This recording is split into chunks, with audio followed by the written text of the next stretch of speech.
Hey everyone, it's Thomas. Welcome back to Shift Your Saturdays. Today we're going to be talking about time blocking and how to make the most of that most precious resource we have, time. So if you're following the channel, probably because you're a parent, you're a business owner, and you want to have that conversation about how you can be better in some of those areas. Now, the thing that I've noticed when it comes to this particular group of people is that we tend to be really bad with how we treat our time.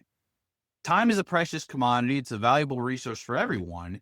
But when you're a parent, when you're a business owner, it's even more valuable. And oftentimes it's also more scarce. One of the things we want to talk about is if you're feeling chaotic, if you're not feeling present, or you just feel like you're not clicking on all cylinders, it's time to really look at how are you spending your time, and more importantly, how are you blocking your time so you can be as effective as possible. Ultimately, we want to get from this mindset or behavior of being reactive to proactive, where essentially we are doing something specific for our time throughout the days and weeks that allow us ultimately to be not only more productive and effective, but ultimately allow us to work on our business versus in our business.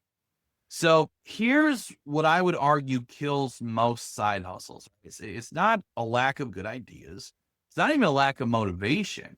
What I see is that there's a lack of protected time. And what I mean by that is time that specifically is set aside where you're focusing on tasks or time to work on your business.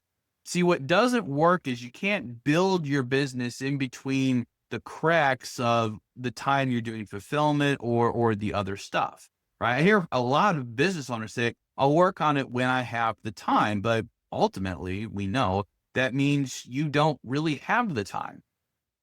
Family stuff happens, life happens, clients come out of the woodwork and they've got their issues, and you really devolve into this reactive behavior set that's keeping your business stagnant.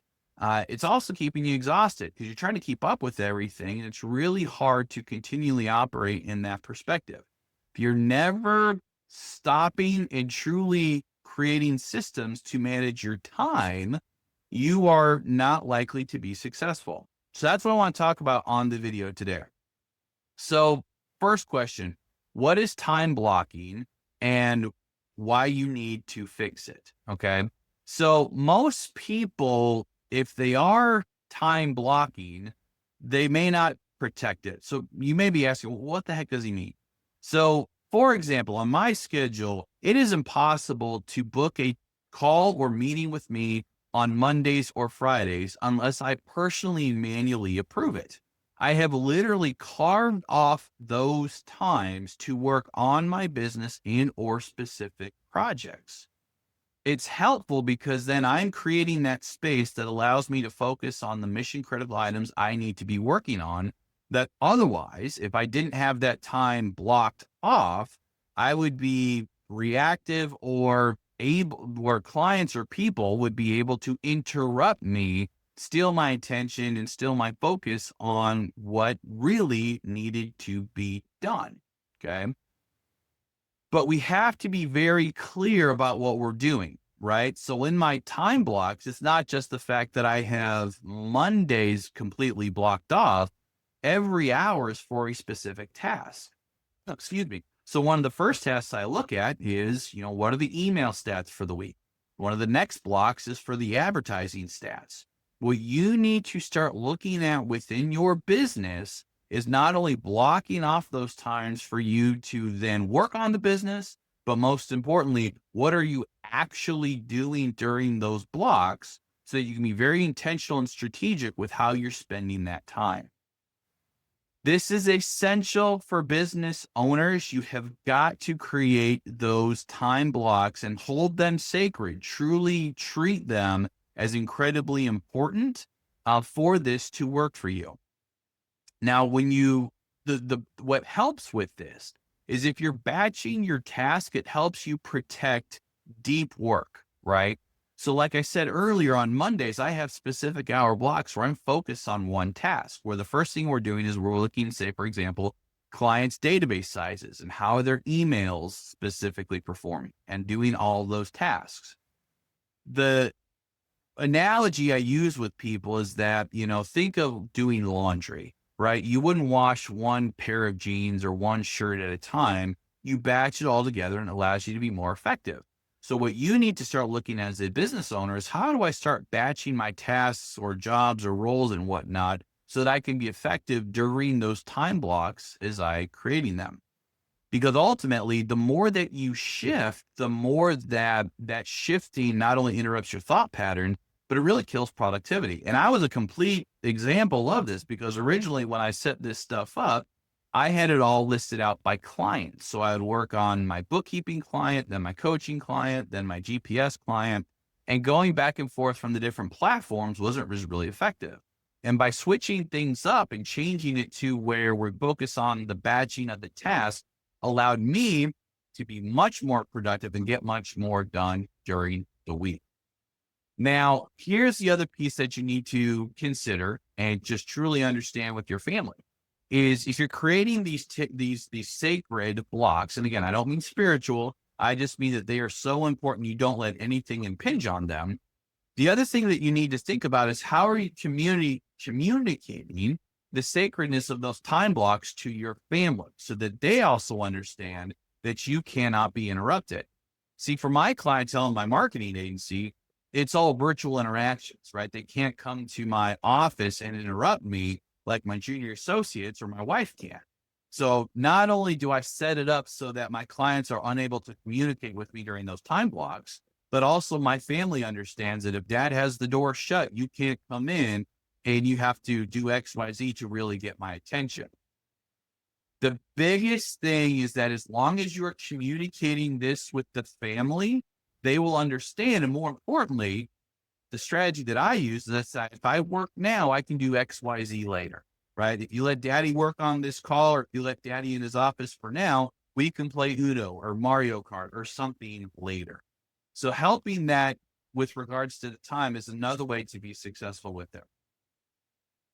What I would tell you right now is, you want to pick the sacred hours and focus on keeping them consistent and not letting anything interrupt them.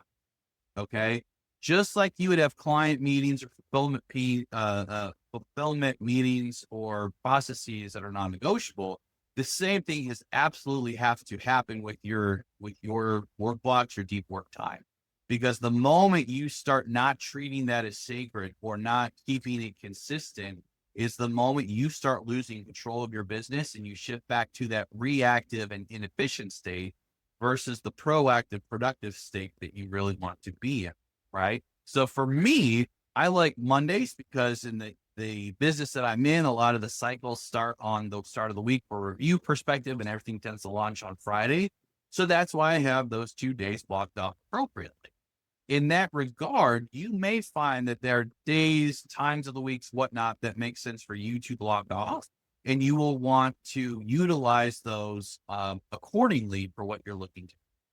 So in regards to that, it's really looking at what times does it make sense for me to block off this time, to be intentional with what I'm doing, and really focus on that deep work that I'm looking to do myself. And again, this goes back to trying to be and creating a more efficient business and being more productive with what we're doing, because ultimately how we spend our time is a big indicator of how successful we are going to be with whatever it is we put our minds to. So hopefully this video gave you some strategies or tactics as to ways you can do this. I would love to hear from everyone out there watching this video. Do you time block? And more importantly, what tools do you use to manage this as well? I personally love Microsoft Outlook and the way that I am able to block off my time. But also I love High Level and my calendaring tool, because that has some elements of keeping my time sacred as well too, that I've found to be incredibly helpful. But I'd love to hear from everyone else out there. What tools are you using, or what strategies do you use that you might be able to share with other people, or that's work well with you? And again, folks, if you have found any of this interesting, helpful, or educational, please like, share, and subscribe so we can help get the word out. and to the other parents who are entrepreneurs out there, and help create that community of like-minded folks who are looking to shift their Saturdays. As always, if you want to learn more, please go to shiftyoursaturdays.com, where you can book time with me and the team to learn more about how we can help you achieve your goals and build your business to those Saturdays that you're looking to do. Next week, we're going to be talking about automation. So make sure you subscribe, get those notifications. Chat soon.